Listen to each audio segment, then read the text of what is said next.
Come on in, come on in. This is going to be a show and tell video. So have a seat, grab a snack, get a little drink. We're going to talk about some of the shows from London Fashion Week and the Milan runway shows. I have a handful. I don't even know how many. Last time I did alphabetical order, there's no order this time, but we're going to start with London.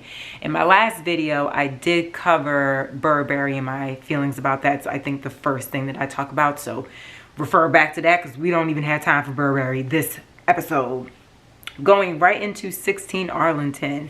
When I tell you, okay, I have my notes. Hold on. Let me get my pictures because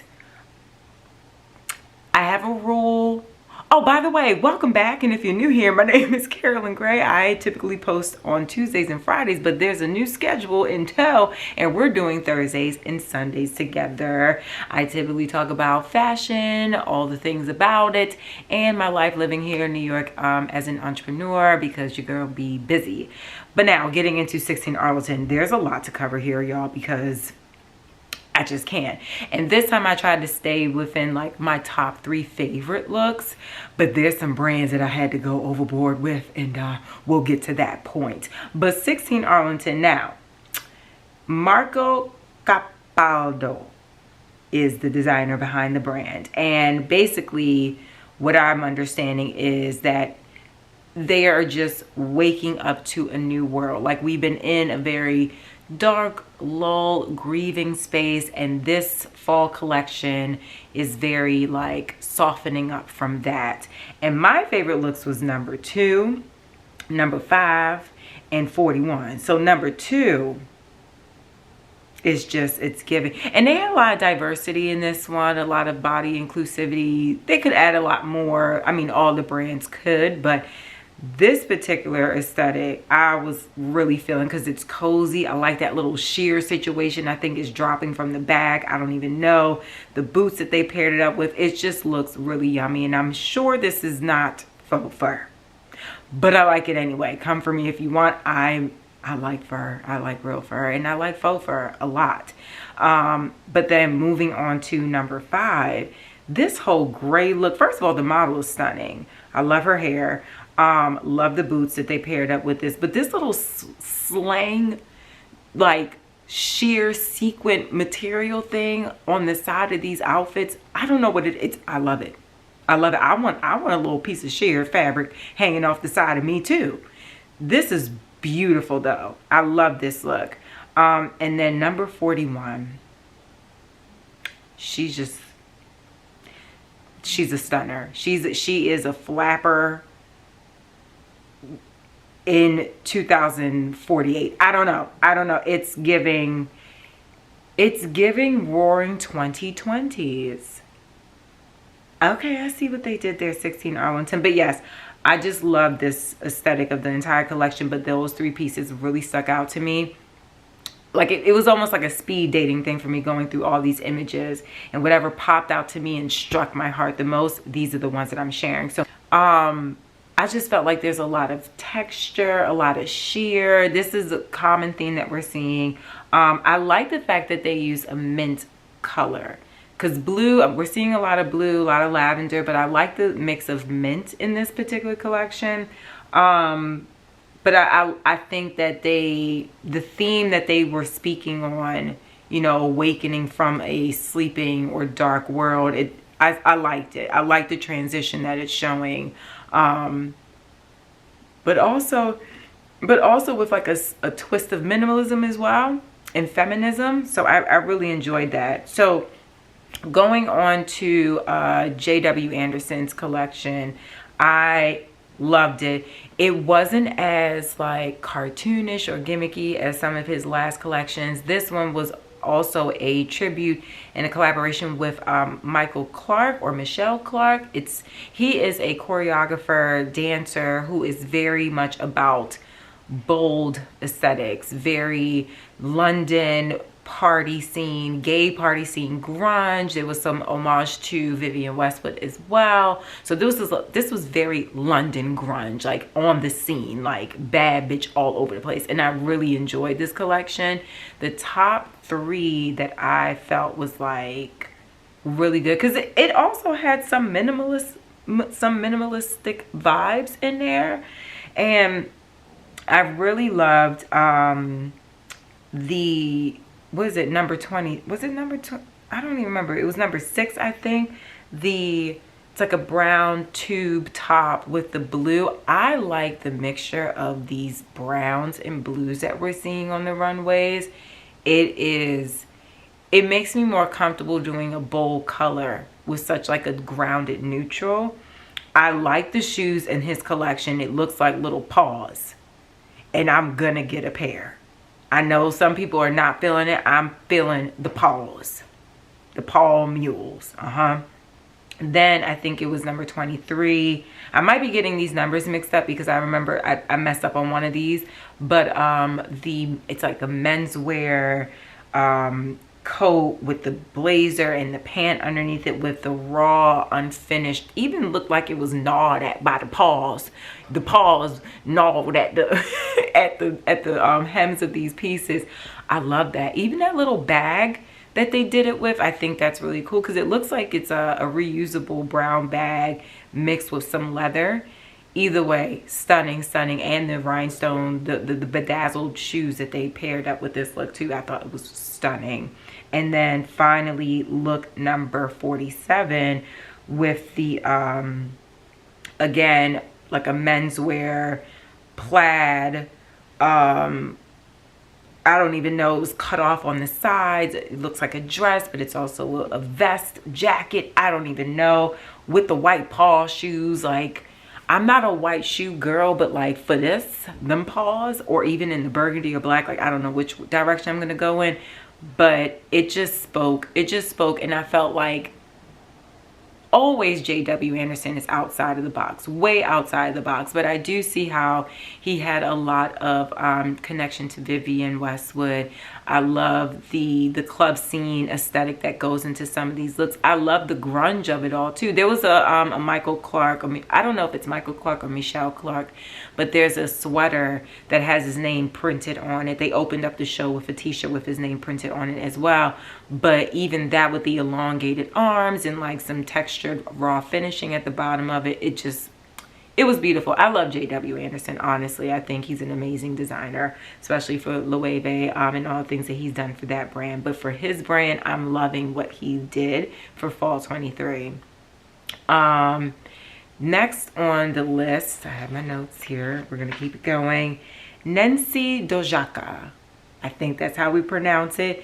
She honestly, she dances to the beat of her own drum. You see her clothing, you know it's Nancy. Like, she don't need no inspo board. She just does what she does. She loves skin. She loves femininity. She just loves simplicity, and that's the direction that she went in. And my top 3 looks for this collection was number 3. It kind of gave me a little YSL, not gonna lie, but I love it. The sheerness, the boldness of it all. The no pants look with a sheer skirt. Yeah, I'm feeling it. I really enjoyed that look. Number 6, she took denim and twisted it with a sheer pant, like the sheer leg finishing. I love that with the blazer. I've always loved like the bras that she does, or the built-in sculpted bra situation. But she has like pleating and like a drapery to it. I like the detail of her stuff, you know. But I love the fact that she took denim, and she had a full denim pant in the collection too. But I like how she did this with a twist with the sheer leg. And then look number 31. I like the detail at the bottom of the bra cup. And how it like continues through the dress. I just thought it was really unique and pretty. I'm not a red girl, I'm not a pink girl, but I like when Nancy does her reds and her like mauve-y rose colors. So again, she stuck to her own beat, and I really love that for her. So 10 out of 10 for the whole collection. Those are my top 3 looks though. And then going into Milan. We're in Milan now. We're going into Milan, and obviously going strong. I think one of the first days Fendi debuted their show, right? So I'm gonna be honest, I wasn't that wowed love the accessories in this collection. They have jumbo baguettes. They, you know, they did some beautiful boots. And the only look that I actually was really connected to featured the boots that I'm talking about, look number 3. This leather dress over that pale blue collared shirt, I don't even know situation. I love that outfit. It was very catch your heart, Carolyn. Okay, caught my heart. It caught my heart. And but those boots over the knee, damn near thigh, they are thigh boots actually. Yeah, they're thigh boots with the lace and like the deconstructedness. It looks like it's gonna be in my closet come fall. I'm not playing. I love those boots, but overall the collection did not speak to me. Like there were some pieces that had like some skirts or some like dresses that had high slits on the side, and I thought that was really, you know, edgy and beautiful. But overall, like, I'm good. I'm good. They had a lot more bag styles that we're not used to seeing. They have these new totes that are coming out that have like an origami, what's it called, magnetic closure, where it closes into the center, but then you can also close it out fully so it looks like a full shopper tote, which I thought was really cool, in the classic Fendi jacquard print. But I'm surprised, like I actually did not love the overall collection. It's not for me. They definitely have a different audience for that one, but those boots and that leather dress and the jumbo baguette, and especially in the ivory color, I'm here for that. I like that. Now going into Alberta Ferretti, for me it was giving very much like matured rock and roll woman. That's what it gave me. I love the overall collection. Wasn't fully wow, but I would say look 41 was gorgeous. The mixtures of the metals and the sequins and the lace, she knows what she's doing. Look 43 also caught my attention and my heart. I feel like that's something I would definitely wear to like a gala, to be honest. Instead of just doing like a full gown, I would do something like this. I thought it was really out of the box. I love the texture of the sequins over the silk and how everything just drapes and opens as you walk. And then look number 9 was like a random pull for me, but like I kept going back to it just to stare at it. Again, the sheerness, sequins, leather always gets me, you know, and I love that, like the red, dark red, almost burgundy pant. Yeah, like if I'm a rock and roller, like that's me, like Betty Davis. Yeah, that's what she would be wearing, you know what I mean? But yeah, moving along to Etro. So Etro, I hope I'm saying these names correctly. Marco de Vincenzo. I love Etro. I love Etro.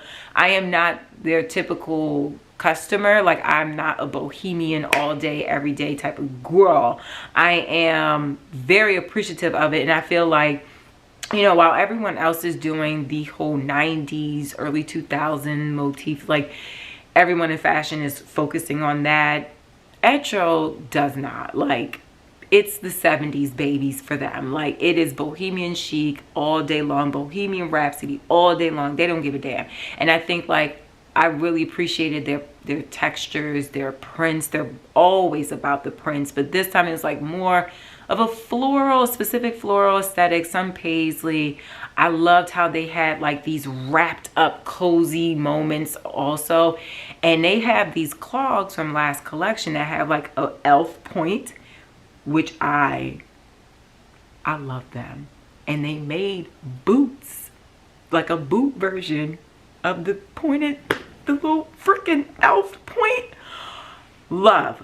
So I have my notes right here. So look number 13.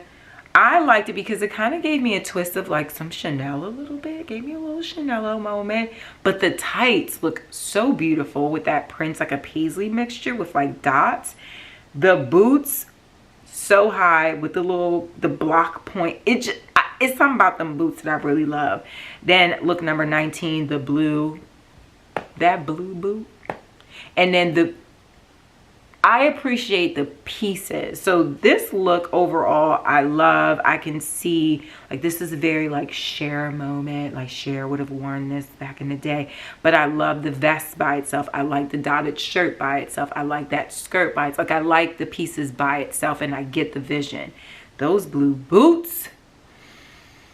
And then moving on to look 28, you know, I said they were doing a lot of wrapped up shawl, like tightly wrapped. You look so cozy, and it almost kind of gave me a connection to a native home. Like it felt very innate. It felt very like almost tribal. It felt very Native American in some of these the styles that they put down the runway. I really loved it. I loved it. I don't know if I would buy any of those pieces myself. Definitely those boots are to die for. But like, I just like how they stick to their bohemian chic 70s aesthetic. Like they are not going to bend for the masses. Let me just rip this off. We're gonna go on to Max Mara. Established in 1951. I actually worked for the brand. I opened Max Mara Weekend in Saks Fifth Avenue, New York. So I was their brand ambassador for some time, and I really loved the company. Now, the designer said that he was kind of going into like an 18th century fashion and reinventing it and freeing the woman of the confines of the 18th century aesthetic, which was very like like, you know, contour, the what's it called, the oh my god, the name is escaping me, thing in the center, corset. Oh my god. I mean, obviously the corset was used for many centuries, right, just to make all women uncomfortable, but I kind of understood where he was going with it, but some of it was lost in translation for me. But overall, I did love the collection. I mean, I love Max Mara. I love the camel color, obviously, like anything in that camel. And I actually liked more than 3 in this collection. Number 1, right out the gate, I was like, oh, I like where you're going with this, mister. Okay, I like this. And then look number 9.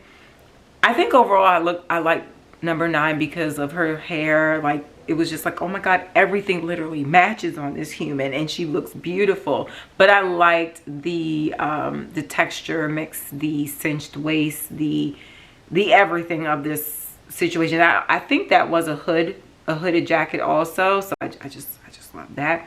And then randomly number 20 was in there. I was like, I don't know how this goes with the overall theme, but I like it. I like it here. I want that. It's like a turquoise tube dress with a little beanie. Like, I'm feeling it with the gloves. I was feeling the whole vibe. Maybe this was like an homage to the night dresses that they wore in the 18th century. I don't know. But I really liked number 26. That gray moment is everything. Like, I really like that.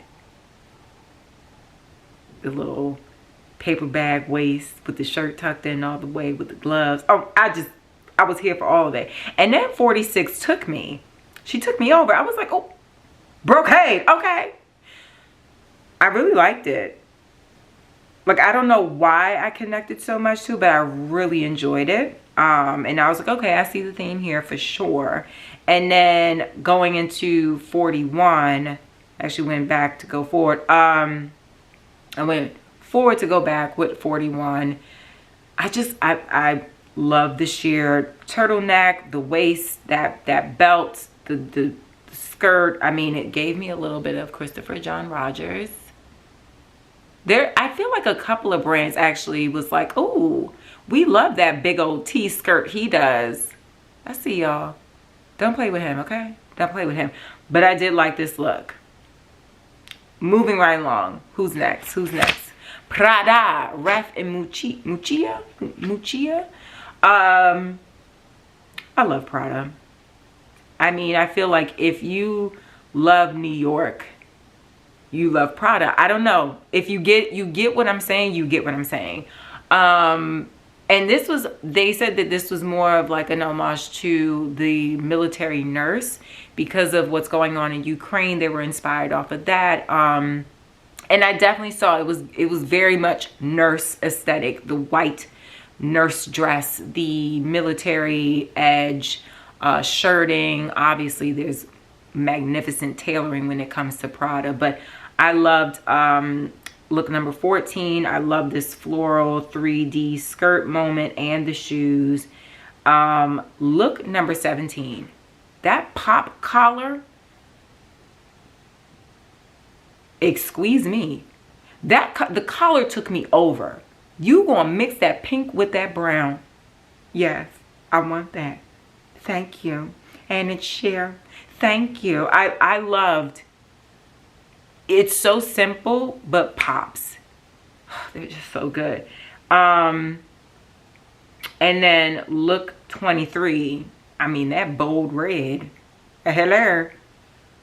I don't know how it connected to the military nurse, but I loved it. It was meant to be there. Very Raf. Very Raf. I love the marriage of the two. I love Prada. There's not much for me to say outside of that. I just love Prada. Now going into Sportmax, I personally love Sportmax.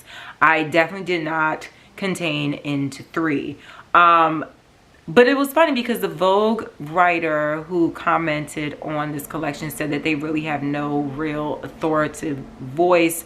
There's no real direction on what their collection says or any of their collection says. But I don't know. I want to differ from that opinion. I really love Sportmax. I kind of felt like that was a harsh critique on them. But I do want them to have a lot more oomph throughout the industry. Like, I feel like I want them to have way more respect. But I love their tailoring. I love how they go about their collections. This particular collection, I love so many. I didn't really understand, and this was a critique from the Vogue writer too. They had some like draped dresses that looked like tied up bed sheets. But I mean, if you asked me to design something, I would do the same thing. So if I would make it, I would wear it. And I would wear it, but like I didn't really, there was a lot of it. And I was like, I think y'all did a lot of this and it was too much. Y'all could have scaled back on some of those looks with the tied draped situations, but I understood it. Right out the gate, number 14. I love it. I mean, I love, oh my God. 22 was gorgeous and just simple, but not. It was beautiful. I just felt like it was a beautiful piece, sculpted. I love the little furry shoes. There's a lot of furry shoes going on. We saw that with Kate too. Look, number 34. I mean, this little blazer dress is giving a moment with that belt. But it looks like a suspender belt wrapped around twice. That's what it was giving me. Then 37. Wait, I'm a little off with my numbers. Either way, we're going to go into this look with, it looks like a whole jumpsuit. But maybe it's a blazer tucked into a double-waisted pant with the raccoon tail. Funny enough, I think it was 2010, 2011, I owned a tail like that. It was a black designer that made it and I bought it from directly. And I think his name was Prince. But I love this entire look. It's giving chic. I love it. And then this snakeskin printed long blazer.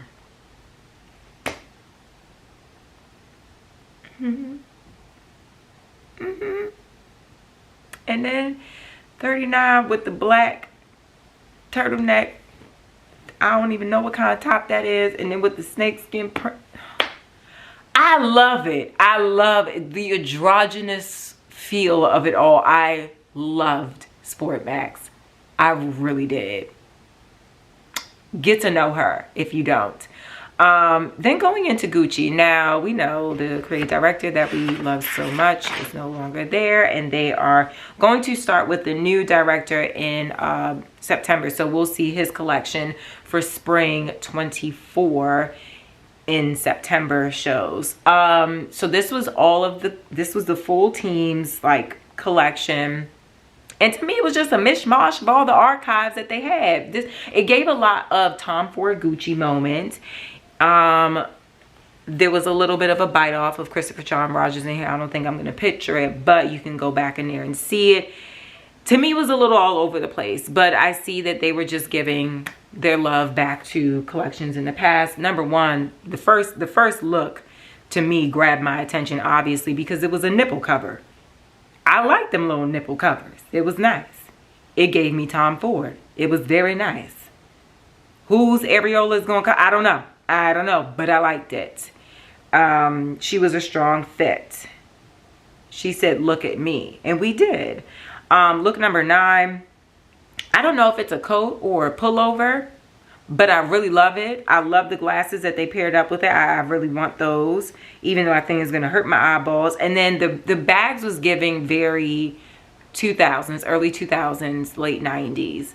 I don't love those bags. It's not for me. I'm not that customer, but I can see a lot of girls, the it girls are going to be wearing that bag.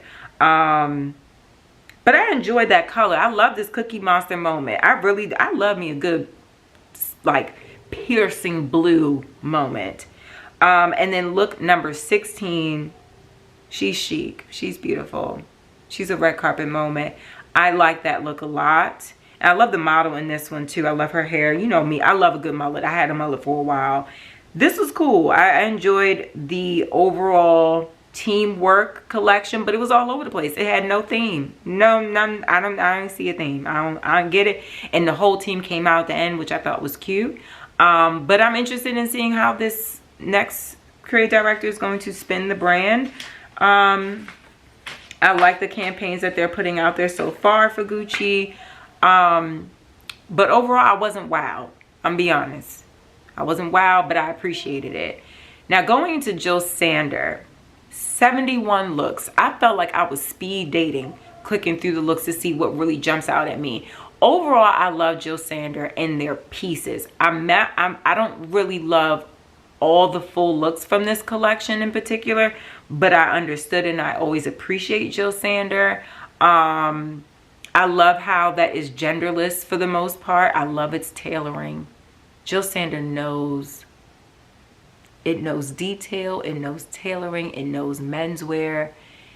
They do what they do best. It's very minimal, very 90s, very early 2000s. But the thing is like everybody else is on that focus where I feel like Jil Sander has always stayed there. So they're about that life. They've been about this life. Look 22, I thought was gorgeous. I love that coat. I love the boots. Their accessories are beautiful. Minimalist, but beautiful. But I love that like the gradient almost of the lime into the cream. I don't even know what that is. It looks like a wool knit. I don't know. I would love to see that in person, but I love that look. And then look number 23 was kind of like, oh wow, where y'all come from with this print, with this color, with this lime. I love this look. I thought it was really out of the box for them. I love the jacket. I mean, anything with the drop shoulder, I don't think that's ever gonna go out of style for me personally. And then look 34 is very, to me, this is the essence of a Jil Sander woman's look. I love this full leather piece. This whole thing. I like the paleness of the yellow. I like the mixture of the ivory glove in there. It's the details for me. And they just get it. But 71 looks, I was a little overwhelmed. I'm not going to lie to you. Going into Bally. Now, Rougie, I don't know if I'm saying his name correctly. Rougie, okay, I ran out of space on that card. But going into Bally, so Rougie Villasenor, I think is his name. How to pronounce it. He is the designer from Rude, so that's his brand, and now he has come into Bally. I think this is his second show. Second show, I think. And to be honest, it was like, YSL, is that you? It was giving that with a lot of the looks, but to be honest, I do think that he's going to bring a lot of attention to the brand. He is refreshing it for sure. I think he's keeping it, you know, about simplistic leather pieces, structure, tailoring. I think he gets it, and I like what he's doing with it. The full collection, I was kind of hyped to see the entire collection. I was like, ooh, they about to put on the live, or we want to see these pieces. And then I was like, okay, I like what he did there. Let's go harder next season. I'm not trying to be mean. I'm not trying to be mean. But overall, the 3 looks that jumped out to me, that I was like, okay. Very sexy, number 17. It's very simple. Love the boots. She's yummy. That look is yummy, but she's kind of basic. And then 23, I thought that was a really nice look. And I'm looking at these boots. I'm actually realizing that those boots are calf hair. Ivory, the whole ivory look is sending me, okay? Love this collar, love the belt, love the pant leg. He knows like cargo, military, structured menswear. Like he's bringing, because he even did a collaboration with Zara recently for men's that is really gorgeous. Like I love the pieces. Everyone go look at Rougi's collection with Zara because it's super cute. They even have like a wide leg pant that my videographer, it's a denim wide leg drawstring pant, I think it is. And I love those pants on him. So take a look at those. Not those dogs barking right now. We're almost finished. And then the final look that I really loved from his collection for Bally was 34. I love the structure of this coat, the gold belt. I don't know if that's a necklace going on or a little choker moment. I like that. And these velvety boots that he get with the silver. Yep.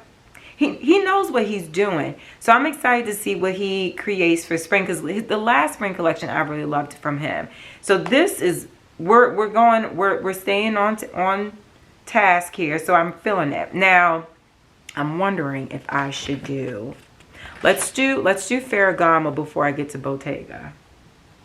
So Ferragamo, loving what Maximilian Davis is doing for the brand. I think that originally Ferragamo was the shoemaker for the stars in 1920, right? And then it created such a presence that, you know, they went into clothing and ready to wear and whatnot, right? So I feel like they pulled up all of Hollywood's greatest people for this show, right? That were there to see it and dressed in it too. I think Maximilian knows exactly what to do for the brand. I think all the it girls are starting to refocus and be like, oh my God, Ferragamo this, Ferragamo that. So he's doing what he needs to do for the brand. It was beautiful. The minimalism, the structure, the attention to detail. He did his thing. So let me just pull up the photos. Numbers 14 for me was gorgeous, because like everyone's really just annoyed with the whole no pants trend thing, but I think he did a shorter version in another look of this, but I think this is really tasteful and beautiful. I loved it. Number 22, as simple, and like you can get this look from anywhere, but you can't at the same time. And it kind of gives me a little Bottega. I'm not gonna lie, it gives me a little Bottega, but I love it. Love the bag, love the structure of the pant, the earring, everything about this look. I'm excited for it. And then 52, that coat, let me just zoom in with that white lapel.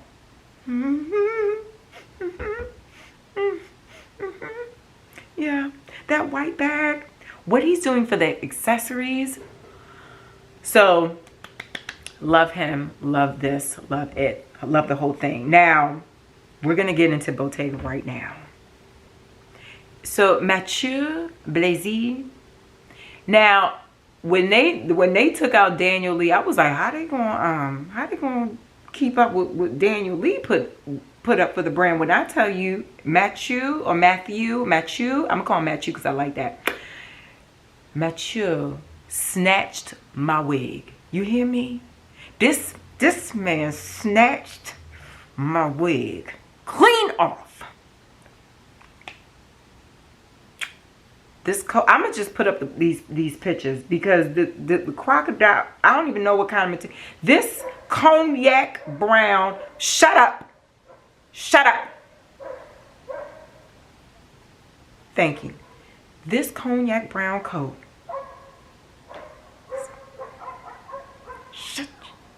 Not for Bottega. Hold on now. Hold on.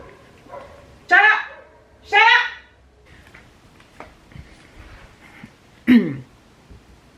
This cognac jacket though. And when that's this blazer stirrup pant with that white, with this long bag, with the shoes, I mean, the shoes alone have my soul. Like, I mean, but the blazer with the piece, this bag, I know that's about $10,000. I cried a little bit. Like a tear came about because I was like, I feel penniless looking at this collection. Like, I have no more money because in my mind, I done spent everything I have on these things, okay? I don't even know what number look this is. What is this? 35? I think this is look 35. I mean, I just want to rub my hands on these pieces. It's just the texture, the color, the gold metallic shoe. It's just, and well, I don't even know what number this is. This look with the I can't even talk. The light mint, those shoes, baby, those shoes I will get. They probably $2,300 for. It's so annoying. It's so annoying how beautiful these things.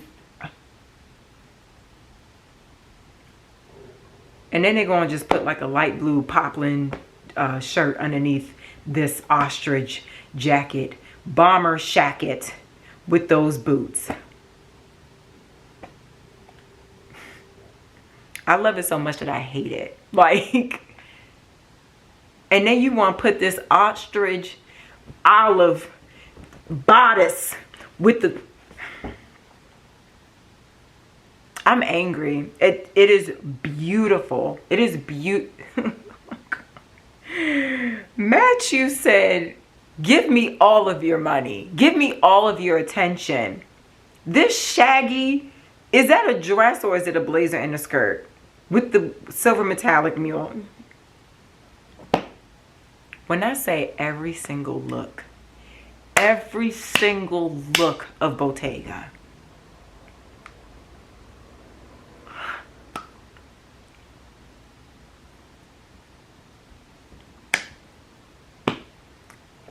Anyway, that is, Bottega took my soul. Bottega took my soul, and I don't know what I'm going to do.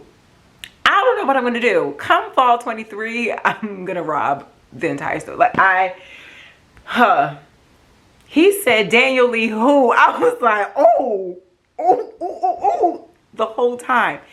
He did amazing with that collection. I think Milan, honestly, Milan across the board, even Armani. So Armani I didn't include in this because when I was looking at the images, it was very dark. It didn't give the collection like its fair share to glow. I mean, and it's Armani. Like, okay, child, I don't know where my camera cut off, but I need to delete everything off these SD cards. But at the end of the day, I love the Milan shows. They just get it. It's back to the DNA of design and structure and tailoring and just simplicity all across the board. And I love when I see brands that stick to their true DNA, that they're not focusing on what's trending overall on other runways. But even if they did, it's just done so right. Like, it's just so good. So I'm excited to see, and also London. I mean, obviously there's a lot of shows that I skipped over for London, but I always look for JW. I always look for Nancy, like that type of thing. But Milan has Milan.